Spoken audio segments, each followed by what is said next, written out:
Si alguien aquí es del club de los orgullosos, si sois lo suficientemente humildes para admitir que algo de orgullo todavía tenemos, entonces este sermón también va a ser útil para ti. ¿Está bien? Acompáñame a la escritura, al libro de Filipenses, capítulo 2, versículo 5 en adelante. Dice así: haya pues en vosotros este sentir que hubo también en Cristo Jesús, el cual, siendo en forma de Dios, no estimó el ser igual a Dios como cosa a que aferrarse, sino que se despojó a sí mismo, tomando forma de siervo, hecho semejante a los hombres, y estando en la condición de hombre, se humilló a sí mismo, haciéndose obediente hasta la muerte y muerte de cruz. Por lo cual Dios también le exaltó hasta lo sumo y le dio un nombre que es sobre todo nombre, para que en el nombre de Jesús se doble toda rodilla de los que están en los cielos, en la tierra y debajo de la tierra, y toda lengua confiese que Jesucristo es el Señor, para gloria de Dios Padre.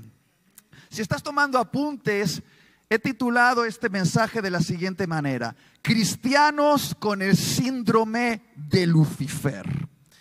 Y me he dado cuenta de que en los 4 relatos de los evangelios donde se narra la historia de Jesús, Mateo, Marcos, Lucas, Juan, que comprenden en total todo el texto de los evangelios, 89 capítulos, 89.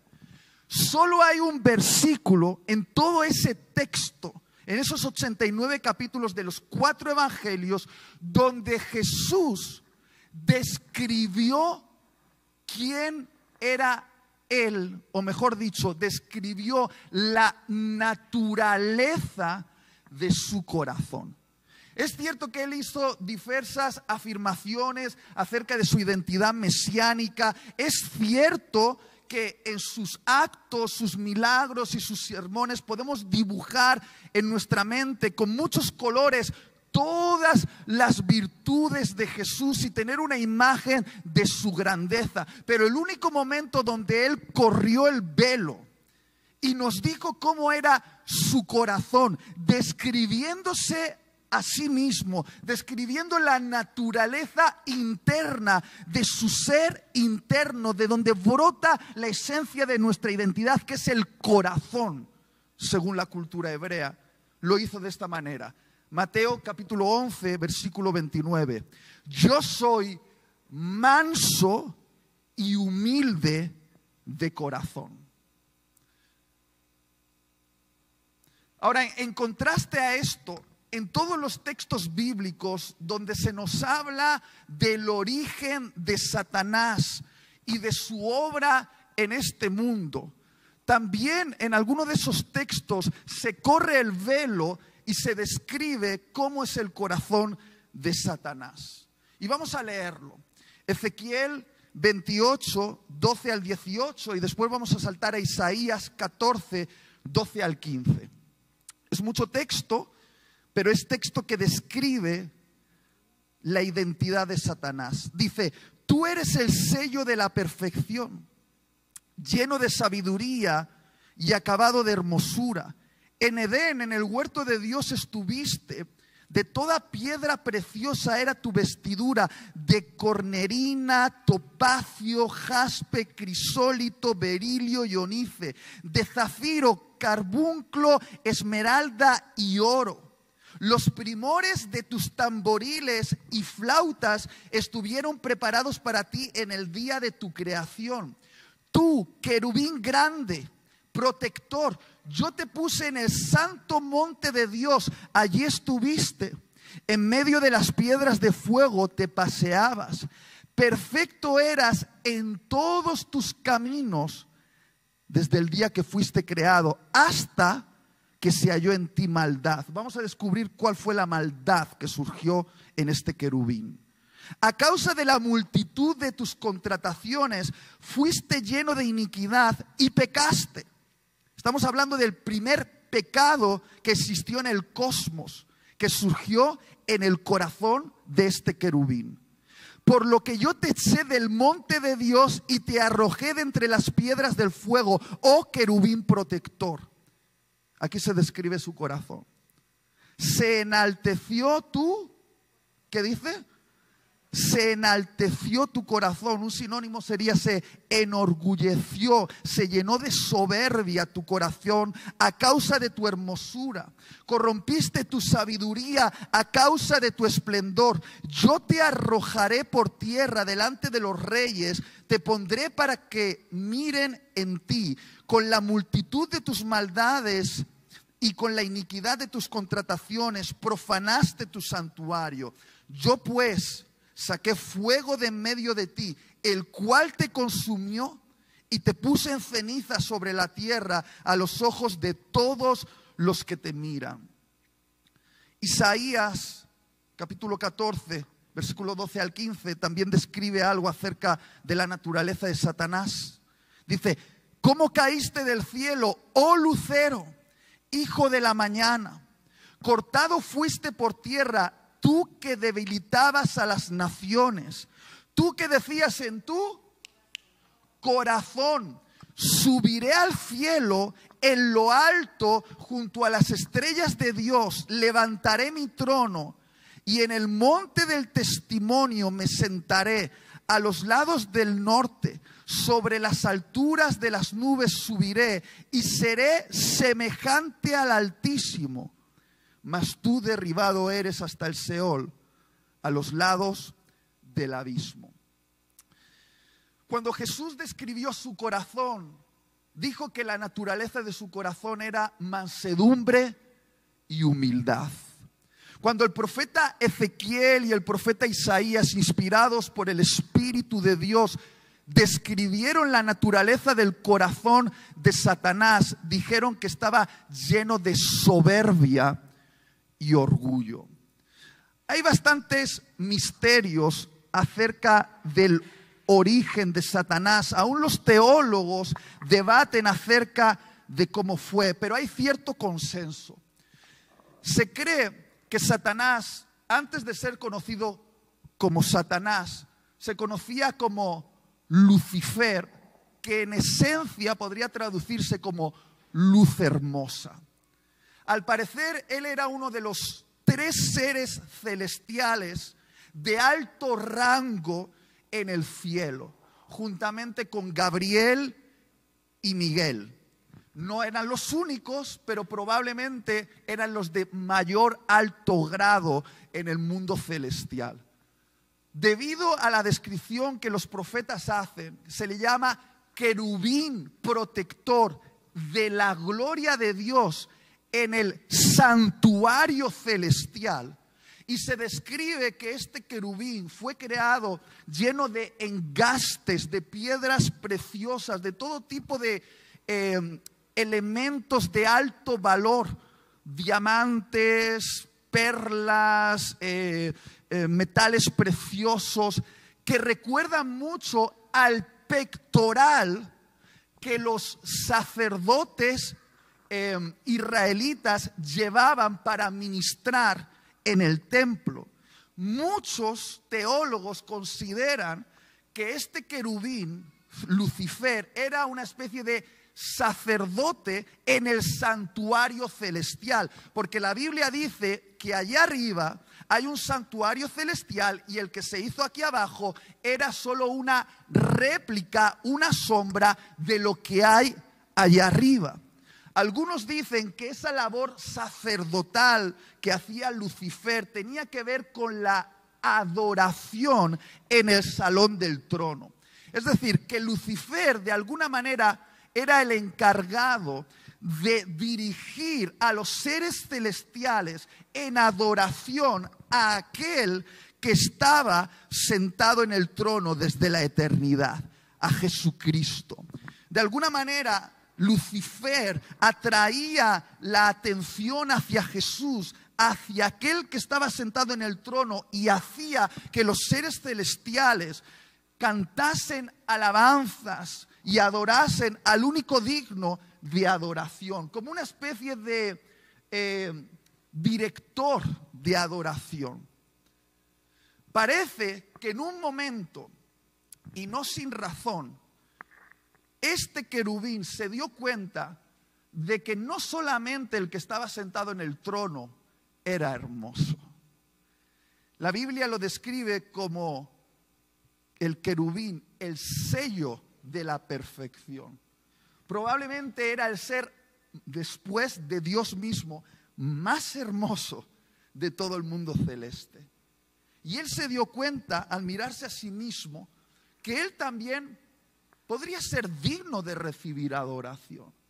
Y empezó a pensar dentro de su corazón, ¿por qué estoy apuntando a Jesús sentado en el trono si yo también sería merecedor de cierta atención?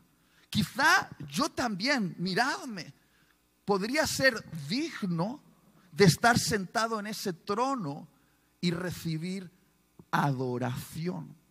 Y en el momento en el que este querubín, Lucifer, apartó su mirada de Jesús y se fijó en él y empezó a creer que él era digno de ser adorado, es donde se halló la maldad en él, lo que la Biblia llama el origen de todo pecado, el origen de todo pecado en el universo, el orgullo, el orgullo. Y parece ser que este querubín tenía tantas razones para ser adorado que el tercio de todos los ángeles del mundo celeste creyeron que efectivamente él se merecía cierta adoración. La Biblia dice que él hizo una conspiración, hizo contrataciones. No sabemos exactamente qué significa esto, pero probablemente él negoció con la tercera parte de los ángeles que quizá estaban bajo su mandato. Hemos hablado de 3 seres celestiales y convenció a esos seres de que les siguiesen. Y fue expulsado del santuario celestial y se convirtió en ese ser despreciable que nosotros conocemos como Satanás, la serpiente antigua y el gran dragón de Apocalipsis. Ahora, la obsesión de Satanás siempre ha sido y siempre será hasta su destrucción tomar el trono. Es su maléfica obsesión.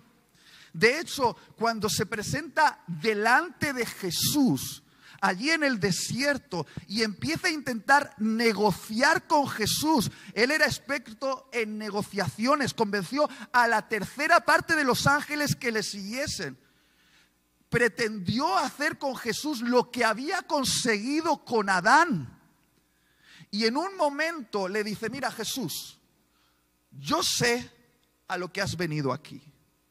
Tú quieres tomar el dominio del planeta Tierra que me ha sido otorgado por pleno derecho por Adán. Porque Adán decidió someterse a mí en vez de a ti. Y yo tomé la autoridad que tú le diste a Adán sobre la tierra. Ahora es mía porque Adán me la dio. ¿Tú quieres los reinos de la tierra? Son míos. Hagámoslo fácil. Hagámoslo sencillo. Yo te doy todos los reinos de la tierra. Abandono este mundo y te lo entrego totalmente a ti. Si tan solo me das un momento de adoración. Jesús, si tú te inclinas un poquito frente a mí y me adoras un instante, te doy todos los reinos de la tierra.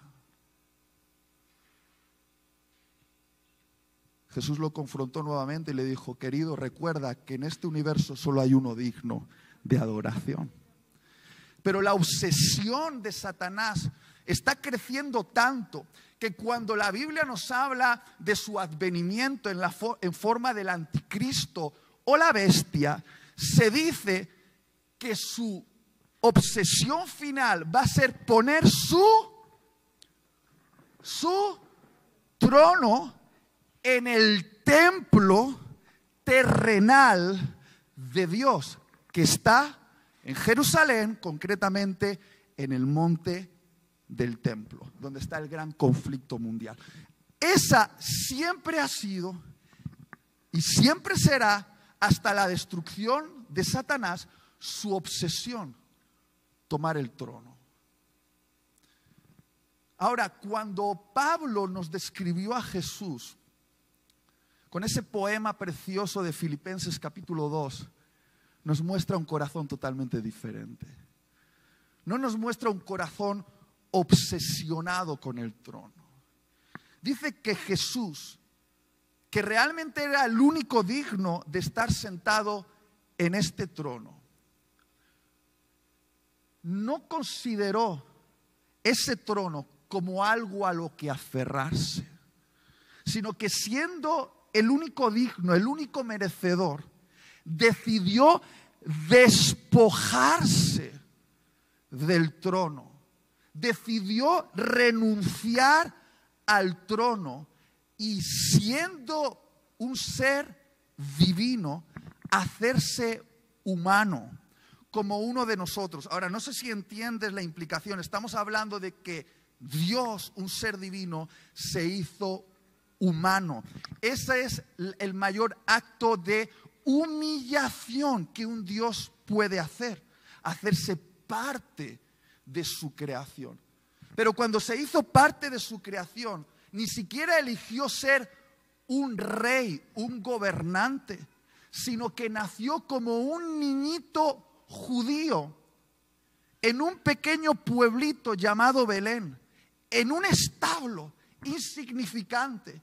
Y durante las 3 décadas de vida de este Jesús, Él nos mostró que no solo fue humano, sino que se humilló tanto a sí mismo, que siendo humano se convirtió en un humano servidor. La palabra literal es esclavo de todos. Él se humilló tanto a sí mismo, tanto a sí mismo, que terminó lavando los pies de aquellos que le iban a abandonar. Y en su acto de mayor humillación, se dejó voluntariamente vencer en aquella cruz, asumiendo un pecado que Él no provocó y recibiendo toda la justicia divina en tu lugar y en mi lugar. 2 imágenes totalmente diferentes: Satanás y Jesús. 2 corazones: el corazón de Satanás y el corazón de Jesús. Y me resulta revelador que Satanás estuviese obsesionado por poseer un trono que no merecía, y que Jesús decidiese renunciar a un trono que merecía por mérito propio. Satanás obsesionado por poseer el trono, Jesús renunciando voluntariamente al trono. La obsesión de Satanás le llevó a provocar una rebelión cósmica.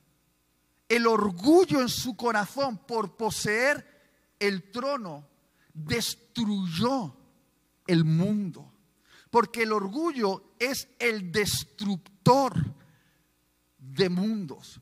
No hay nada, escúchame, que nos haga más parecidos a Satanás que el orgullo.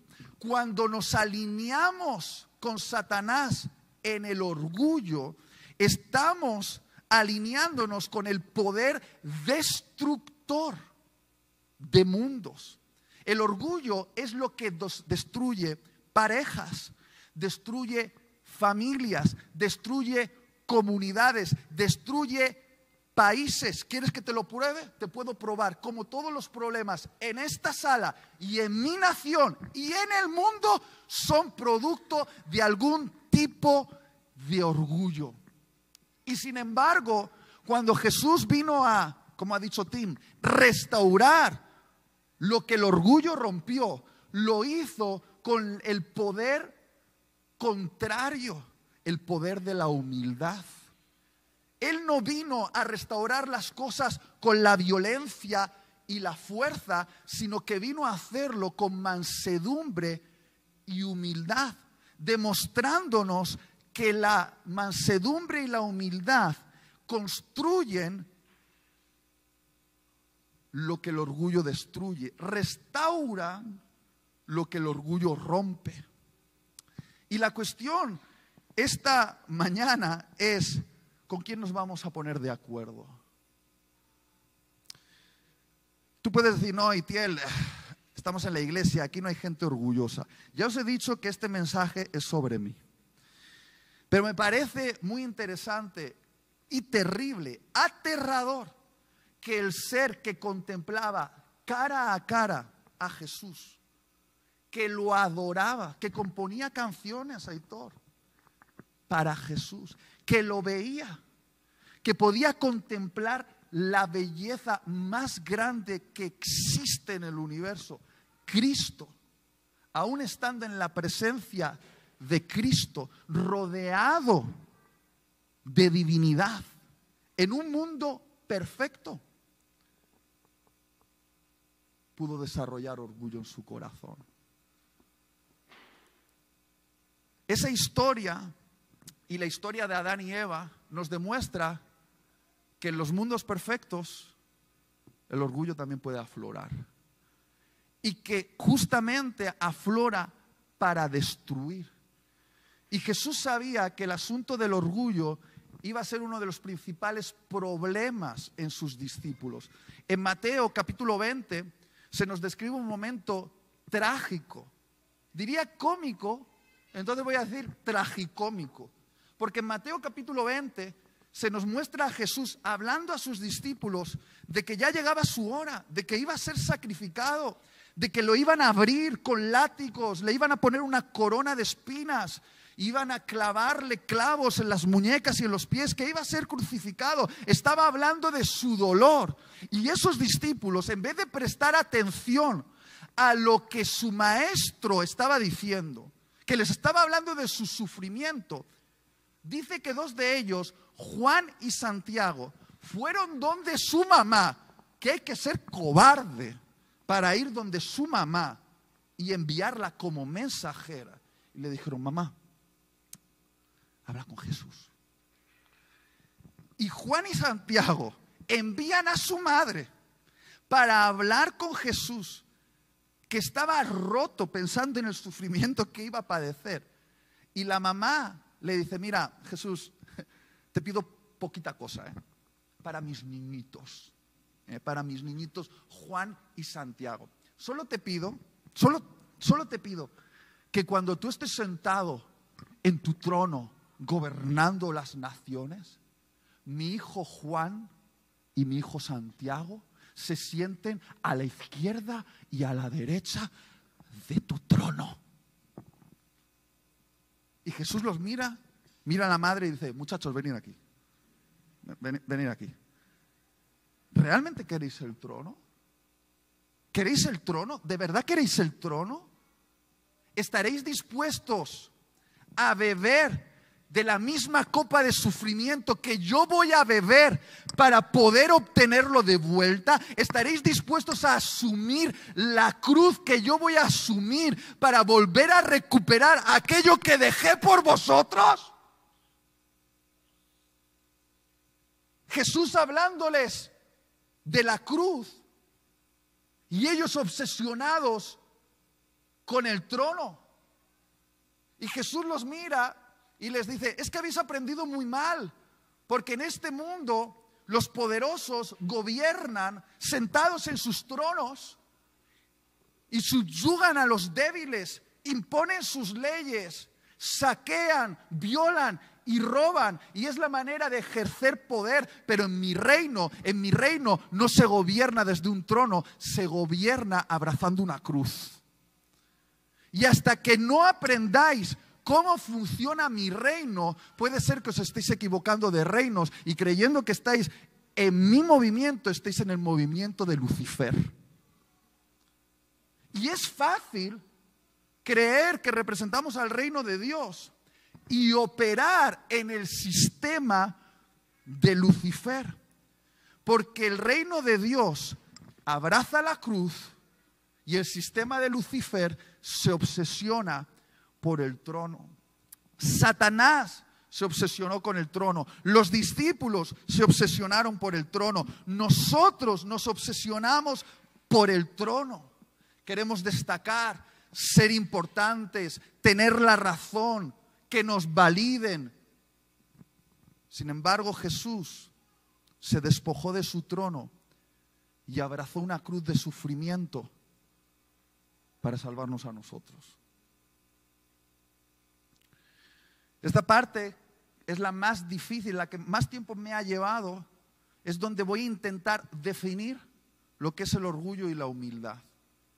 He buscado en Wikipedia, he buscado en blogs, he buscado dentro de mí y al final, no sé si es la definición definitiva, pero creo que funciona. ¿Qué es el orgullo? El orgullo es el deseo de poseer el trono y convertirnos en el centro de atención. ¿Qué es la humildad? La humildad es renunciar al trono para convertirnos en personas útiles para los demás y para los propósitos de Dios. El orgullo es obsesión por uno mismo. La humildad es autoolvido. Lo voy a volver a decir. ¿Estamos aquí? El orgullo es obsesión con uno mismo. La humildad es autoolvido. Es vaciarse de uno mismo. Es despojarte de tus derechos. El orgullo no es pensar mucho de ti mismo, es pensar mucho en ti mismo. Lo voy a volver a decir porque parece un juego de palabras, pero está aquí, ¿eh? El orgullo no es pensar mucho de ti mismo, es pensar mucho en ti mismo. Porque el orgullo es obsesión con uno mismo. Es decir, hay personas que dicen, es que yo soy una basura, es que no valgo para nada, es que a mí nadie me quiere, es que claro, mírame. Esa gente que parece que con esas palabras está siendo humilde por despreciarse a sí mismo, no es humilde porque el orgullo es obsesión con uno mismo. Ya sea que tengas una estima demasiado alta de ti mismo o demasiado baja de ti mismo. Orgullo es estar centrado en ti. Centrado en ti. No te engañes. Aquellos predicadores están muy de moda. No te voy a decir de qué movimientos, pero que pasan los primeros 10 minutos diciendo, no soy digno de ser predicador. Soy un gusano. Debería estar en el infierno. Ya lo sabemos, muchachos. Ven humillado de casa. No pases 10 minutos humillándote en público. Ven humilladito ya. Esa gente que habla tanto de sí mismo, aunque sea para insultarse, es orgullosa. Porque está centrada en sí mismo. Ahora, entonces, ¿la humildad qué es? La humildad no es pensar menos de ti mismo, es pensar menos en ti mismo. Lo voy a volver a decir, parece un juego de palabras, pero aquí está. La humildad no es pensar menos de ti mismo, es pensar menos en ti mismo, porque la humildad es autoolvido, es vaciarse del ego. Jesús en ningún momento, siendo el ser más humilde, se insultó a sí mismo ni se degradó. Él muchas veces dijo que deberíamos vivir y morir por Él, y aún así dijo que Él es manso y humilde. Jesús hizo ciertas afirmaciones que si las hago yo serían todo menos humildes. ¿Está claro? ¿Sí o no? Dijo cositas acerca de Él mismo, pero eran verdad. Todo lo que Jesús dijo de sí mismo era verdad. Pero ¿en qué se ve la humildad de Jesús? Aunque Él sabía quién era y aunque Él declaraba la verdad de su naturaleza, cuando la gente estaba con Jesús, la gente notaba que a Jesús le importaban. Si tú tuvieses, escucha, ahí va, he pasado 1 hora para esto. 1 hora me ha costado, ¿vale? 1 hora entenderlo. Si tú estuvieses con una persona realmente humilde, tan humilde como Jesús, o tan humilde como John, más o menos ahí. Después de haber estado con esa persona humilde, tú dirías a tu mamá, a tu papá, a tu esposo, a tu esposa, dirías algo así: qué humilde. Siendo una persona tan dotada, parecía que estaba agradecida de hablar conmigo.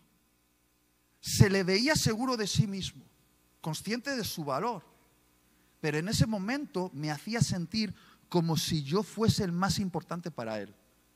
En nuestro encuentro, él me hacía sentir que estaba totalmente interesado en mí. Así es como se ve la humildad. ¿Por qué? Porque el orgullo es tener tan lleno el corazón de ti mismo que no tienes espacio en tu corazón para nadie más. Sin embargo, la humildad, como se vacía de sí mismo, puede abarcar a los otros. Una persona orgullosa nunca conecta. Una persona humilde conecta. Una señal de que alguien es realmente humilde es cuando hace sentir a los otros que son importantes, que le interesa realmente la otra persona. En ese momento en la conversación, presta atención, está presente, porque la humildad abarca, abraza. Y eso fue lo que hizo Jesús. Jesús nunca se menospreció a sí mismo. No dijo que Él era menos de lo que realmente era. Él era el ser más alto, digno de adoración. Y lo dijo: adoradme a mí. Yo soy la salvación. Soy la perla de gran precio, el tesoro escondido. Yo soy lo más importante del universo. Pero dime, cuando la gente estaba con Jesús, se sentían amados. Quizá Jesús, seguro Jesús es el centro del universo, pero cuando Jesús está con un pecador, ese pecador está en el centro del corazón de Jesús. Eso es lo que hace la humildad. Deja espacio en el corazón para otros. No sé si me estoy explicando. Santiago 4:6 nos dice algo hermoso y algo terrible a la misma vez. Dice: Dios resiste a los soberbios y da gracia a los humildes. Mira, hay pocas veces que Dios dice que resiste a un tipo de persona. Dios es el que abraza, Dios es el que integra. No hay pecado que escandalice a Dios que Él no pueda abrazar junto con el pecador para extirparlo de él. Pero hay un tipo de pecado que por alguna razón Dios resiste. Y es nuestra soberbia, es el orgullo. Probablemente porque la soberbia, el orgullo, es el olor de Satanás en nosotros. Es una posesión demoníaca en nuestro corazón. Es el síndrome de Lucifer en nosotros. Nos alinea con Satanás. Y es una cosa terrible, porque todos los demás pecados en nuestra vida, todos se van a conectar con el pecado original, que es el orgullo. Siempre, absolutamente siempre. Y luchar contra nuestro propio orgullo es la verdadera guerra espiritual.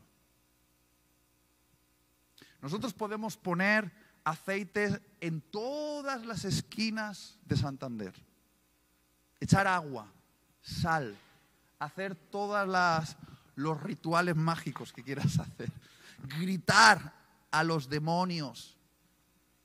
Pero mientras seamos orgullosos, Satanás tiene territorio en la iglesia.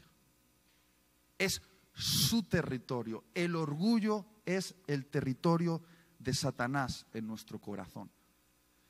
Pablo fue muy severo, muy severo con el orgullo en la iglesia. De hecho, había una iglesia que era la iglesia top en la época de Pablo. Era como la esencia de la época de Pablo, la gente top. Se llamaba la iglesia de Corinto. ¿Tú querías sanidades y milagros? En Corinto. ¿Tú querías el despliegue de todos los dones espirituales? ¿Dónde? ¿Dónde iban los mejores predicadores? A Corinto. Era la mega iglesia. ¿Y sabes lo que estaba haciendo la gente más dotada de la época? La iglesia top de la época. Se estaban mordiendo los unos a los otros. De hecho, habían hecho una competición entre ellos para ver quién era más importante. Y habían hecho bandos. Algunos decían, yo soy de Pablo. Yo soy de Cefas, decían otros. Otros decían, yo soy de Apolos. Y siempre estaban los más espirituales que decían, yo soy de Cristo. Y andaban compitiendo entre ellos, escúchame, alardeando de quién lo había traído a Cristo, de quién tenía una unción más especial, de quién era más importante. Y entonces Pablo los confronta en la carta, 1 Corintios 4:6, y les dice, no os enorgullezcáis los unos contra los otros. El orgullo siempre hace esto, es los unos contra los otros, porque el orgullo es el poder de la división. El orgullo siempre se compara y siempre alardea. ¿Por qué? Porque el orgullo no encuentra satisfacción en tener dinero, belleza o éxito. El orgullo encuentra satisfacción en tener más dinero que ese, ser más guapo que esa, tener más éxito que esa otra persona. El orgullo compara y alardea. Por esa razón no podemos decir que los ricos son los más orgullosos, porque puedes ser pobre y estar comparando y alardeando. Y seamos claros, muchas veces pensamos que solo los ricos son orgullosos, pero tú puedes ser un pobre y ser bien orgulloso, porque siempre te comparas, siempre alardeas, y eso es lo que hace el orgullo. El orgullo no se trata de que poseas mucho, de que seas muy guapo, de que tengas éxito. Ay, mira, hay cosas con las que naces. Hay gente como Bernat, nace guapa, exitosa, con dinero. Es la cruz que tiene que llevar. Escúchame, y eso no lo hace orgulloso. El orgulloso es el que mira la belleza, el éxito, el dinero de Bernat y se compara. Y encuentra razones para decir que él no lo merece tanto como lo merecería yo. No sé si me estoy explicando. Ahora, ¿alguien me puede ayudar al piano, por favor? Eso es para daros como la falsa esperanza de que voy a terminar, ¿vale? ¿Alguien está aprendiendo algo? Yo he dormido hoy 4 horitas para preparar el sermón, entonces espero que sepas que lo estoy haciendo de corazón. Mira, lo interesante de la palabra que utiliza Pablo, esto realmente ha sido revelador para mí. Y vamos a hablar del globo, ¿está bien? Lo interesante de la palabra que usa Pablo para hablar del orgullo, cuando les dice a los corintios, no os enorgullezcáis los unos contra los otros, es que usa una palabra en griego que no era común para el orgullo. De hecho, es como una palabra que Pablo utiliza y que es extraño que alguien lo utilice, porque es casi como si fuese una especie de mofa. Literalmente, la palabra que utiliza Pablo para el orgullo es esta. Pónmela en la pantalla. Pisio. Esa palabra pisio significa literalmente estar inflado, sobredimensionado o dilatado más allá del tamaño saludable. La palabra pisio, que no era la palabra común para el orgullo, era realmente una palabra médica. Era una palabra que los médicos usaban para describir a un órgano en el cuerpo que se había infectado y que estaba inflamado a causa de la infección. Literalmente, cuando Pablo habla de orgullo, habla de un órgano en el cuerpo que está infectado y está inflamado por la infección. Y sabes que Pablo describió a la iglesia como si fuese un cuerpo. Y dijo que cada uno de nosotros somos órganos, miembros en ese cuerpo. Y cuando habla del orgullo, habla de que una parte del cuerpo, tú y yo, estamos infectados y nos hemos inflamado a causa de una infección. Cuando tú tienes un órgano que está infectado, levanta el globito un momento. Aitor se lo sabía y lo ha inflado poco, Cuando uno tiene un órgano en el cuerpo que está infectado, se inflama. Eso es lo que hace nuestro orgullo en nosotros. Nos inflama, nos hincha, nos dilata más allá de lo natural. ¿Y qué hace eso? Hace que el cuerpo esté más débil, sea más lento y que no cumpla su función. Ahora es interesante porque hay 4 cosas acerca de un órgano que está inflamado. Lo primero es que está vacío en realidad. Sí, está hinchado, pero ¿qué tiene dentro? Aire, gases, nada más. Y eso es lo que el orgullo hace, nos infla, nos dilata, nos ensancha, pero por dentro nos deja vacíos. Porque ¿sabéis de qué está lleno el orgullo? De uno mismo. Y no hay nada más vacío que uno mismo. Entonces, cuando tú miras hacia ti mismo y dentro de ti solo estás tú, estás vacío.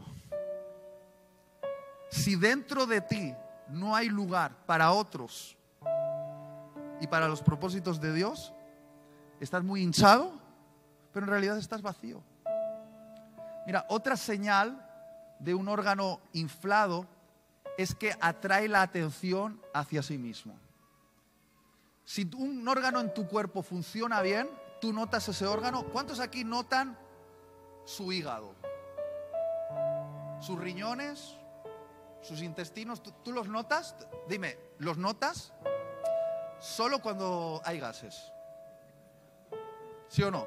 Cuando algo se infecta dentro de ti, empiezas a notarlo. Porque un órgano que funciona bien no atrae atención. Simplemente hace lo que tiene que hacer, lo hace bien, hace que el cuerpo funcione, pero no está atrayendo la atención hacia sí mismo. Cuando tú estás infectado, como un órgano infectado en el cuerpo, atraes la atención, te haces notar. Y eso es exactamente lo que nos pasa con el orgullo, nos hacemos notar. Y no siempre es notar porque te hablo de mis éxitos, a veces es porque hablamos de lo mal que nos va la vida. Y parece que siempre toda la conversación, ya sea para tus éxitos o para tus dolores, siempre se trata de ti. Y no me entiendas mal, tenemos que hablar de nosotros con otros, pero no puede ser que todo en nuestra vida seamos nosotros. No puede ser. No puede ser. Entonces, atraer siempre la atención hacia uno mismo, como lo hace un órgano inflamado, es también una señal de nuestro orgullo. Otra señal es que está dolorido. Si tú tienes un órgano que está infectado y lo tocas así un poquito, ¡ah! ¿Sabes de lo que hablo? ¿A alguien alguna vez le ha dado un pinzamiento en la espalda? ¿Alguna vez se te ha inflamado algo ahí dentro y te hacen así un poquito? ¡Ah! un músculo que no está donde debe estar, te toca. ¡Ah! Es decir, el órgano que está infectado es muy sensible. Lo rozas y se duele. Así pasa con el orgullo. Alguien nos toca, alguien nos dice algo, ¡ay! Y me duele. No, es que han herido mis sentimientos. No, los sentimientos no se hieren, porque los sentimientos son solo reflejos. Lo que se hiere, ¿sabes lo que es? Tu ego. No son tus sentimientos lo que se hieren, porque los sentimientos no se pueden herir, son reflejos. Lo que se hiere es tu ego. Y cuando pasamos nuestra vida siempre dolidos porque ese no me ha mirado, porque le dije esto y me contestó aquello, y siempre pensamos como que la gente tiene una conspiración en nuestra contra. Mira, te voy a decir una cosa. La gente está tan ocupada consigo mismo que no piensa tanto en ti como tú piensas que piensan. De verdad, es que vamos a la cama pensando que la gente ha planeado algo para hacernos daño. Y en realidad no. De verdad que no. Pero es que nos duele todo. Pero todito nos duele. Es que ya hay que andar así. Ahí va, ya lo está haciendo el Señor. Ya lo está haciendo el Señor. Así hay que andar. Mira, alguien realmente humilde es inofendible. A Jesús en la cruz, clavándolo, no lo pudieron ofender. Es más, Jesús en la cruz era tan humilde que estaba perdonando a los que le estaban crucificando. La verdadera humildad es inofendible. Realmente somos humildes cuando ya nadie nos puede ofender, porque nos hemos autoolvidado de nosotros. El ofendernos tanto es una señal de nuestro orgullo. No sé si me estoy explicando, ¿tiene sentido? Y finalmente, el órgano que está infectado está a punto de colapsar. Tarde o temprano eso va a explotar, y si explota dentro va a crear toda una especie de colapso interno que puede matar al cuerpo. Hay veces que cuando colapsa el orgullo en una iglesia, esa iglesia se divide.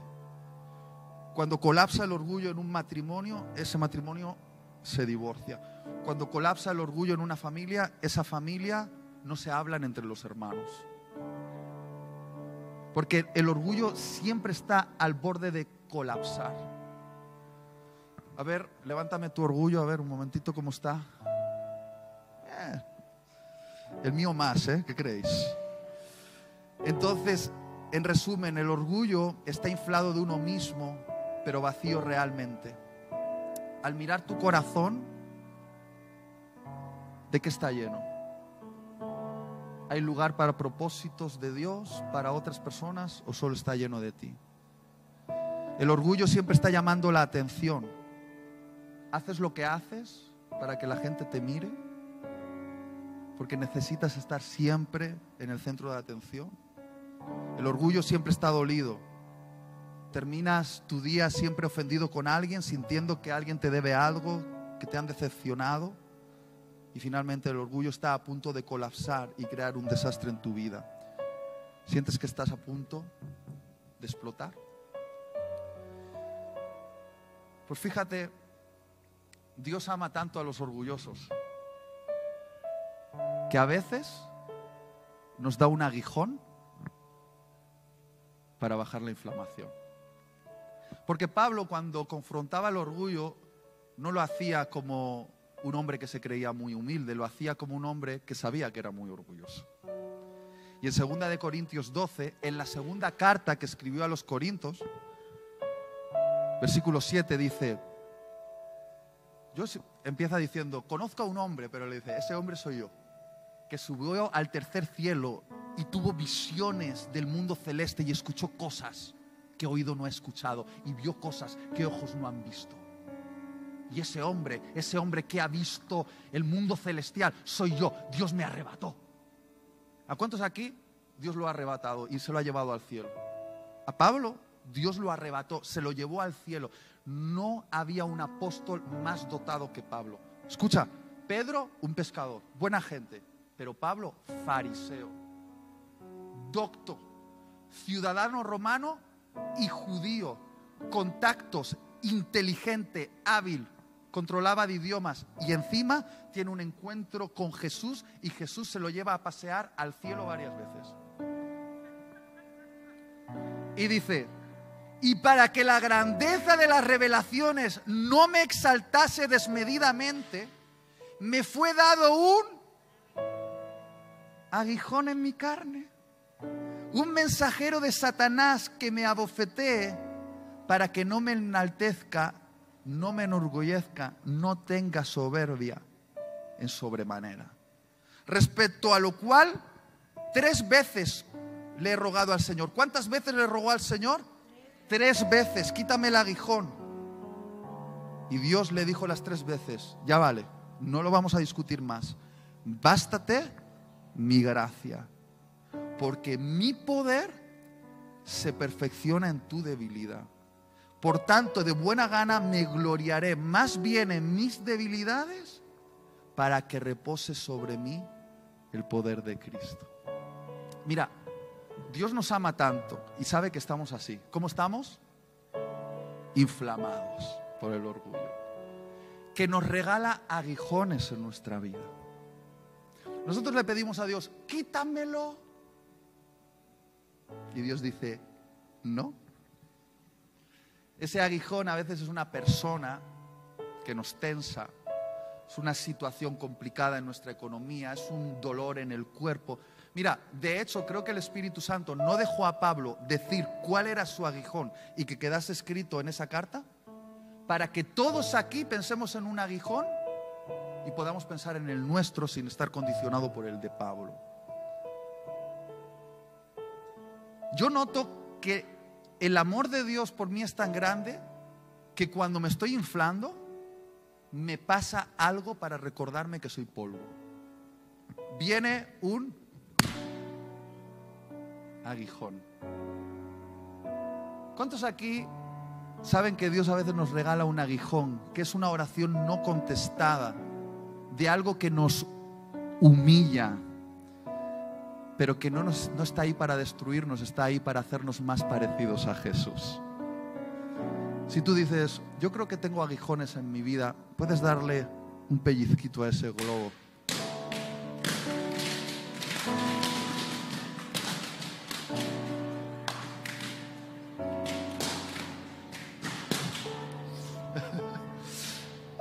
John, ayúdame, que quiero terminar con...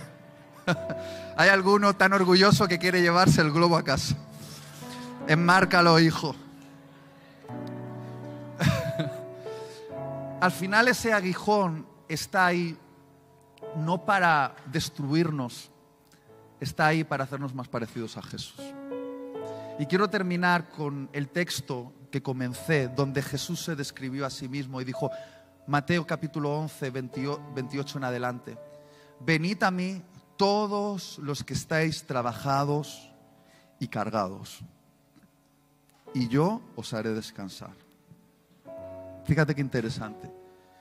Llevad mi yugo sobre vosotros y aprended de mí, que soy manso y humilde de corazón, y hallaréis descanso para vuestras almas, porque mi yugo es fácil y ligera mi carga. Ven aquí, John, por favor.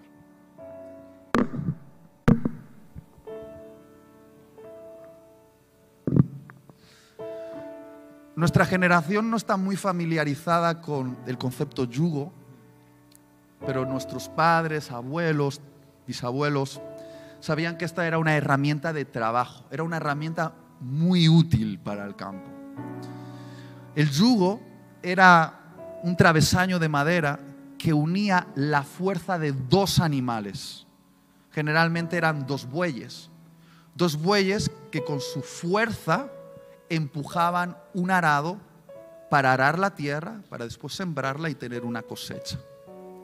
Lo interesante es que esos bueyes eran entrenados. Generalmente se ponía un buey viejo y un buey joven.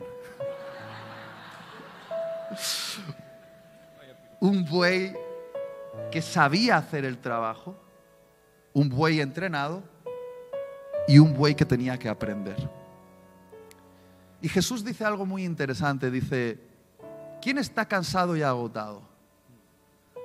¿Hay alguien aquí que esté un poquito cansado y agotado? Levanta la mano si estás cansado y agotado. Yo la verdad, ¿sí? ¿Por qué nos cansamos y nos agotamos? Jesús en este texto asocia el estar cansado y agotado con no ser humilde. Fíjate, qué interesante. Y lo he estado pensando porque, John, realmente el orgullo es agotador. Cuando tú eres orgulloso y estás siempre defendiéndote, siempre intentando destacar, siempre llamando la atención, siempre manteniendo el tipo, estás agotado. Una vida agotada y cansada es una vida atada al orgullo. Y Jesús dice: si estás agotado, ven a mi yugo. Y uno diría: a ver, estoy cansado y me vas a poner un yugo, ponme un colchón. Pero no, es interesante que Jesús te pone una herramienta de trabajos. Porque el verdadero descanso para el alma no es estar tumbado en un colchón. Hay gente que se tumba en un colchón y no duerme toda la noche porque el orgullo no le deja dormir. Porque todo es pensar en él, pensar en ella constantemente. Y sin embargo Jesús dice: ponte mi yugo y aprende de mí, que soy manso y humilde. Él te está diciendo: yo soy Jesús, el buey viejo, el buey experto, el que sabe qué significa ser manso y humilde. Tú eres el buey joven, inexperto, que todavía no sabe. Déjate guiar. Y ahí vas a encontrar descanso para tu alma.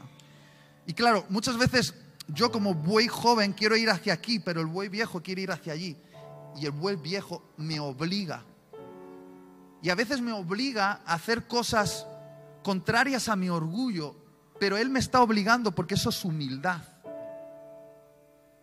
Y si yo me dejo, primero, si me resisto, voy a sufrir, porque los bueyes que son salvajes terminan hiriéndose a sí mismos porque empiezan a luchar con el yugo.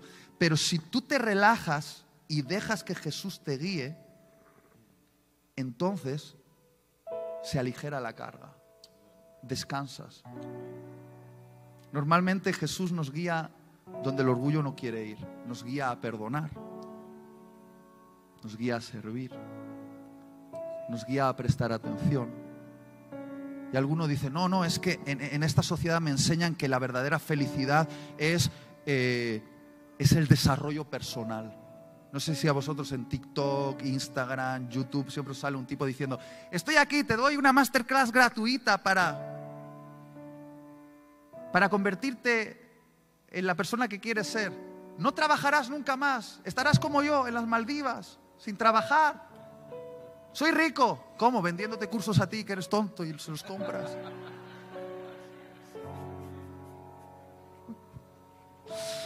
Y entonces todo el discurso es desarrollo personal. Y Jesús dice: no. La verdadera alegría, el verdadero descanso no es desarrollo personal, es servir a los demás. Es morir al ego, perdonar. Y nos lleva a donde no queremos ir, pero cuando vamos, descansamos. Este buey viejo, Jesús digo, siendo el poseedor de todo el cosmos, se hizo esclavo de todos. Siendo el más sabio, conocedor de todos los misterios, le encantaba pasar tiempo con niños. Los abrazaba y les contaba historias. Siendo el comandante de las huestes celestiales y pudiendo vencer a todos sus enemigos con una sola orden de su boca, se dejó vencer en la cruz. Tenemos mucho que aprender de este buey viejo, de este Jesús. Pero yo ya estoy cansado de mi orgullo, la verdad. Quiero seguir el camino del descanso. Es este yugo de humildad. El Señor nos ayude. Gracias.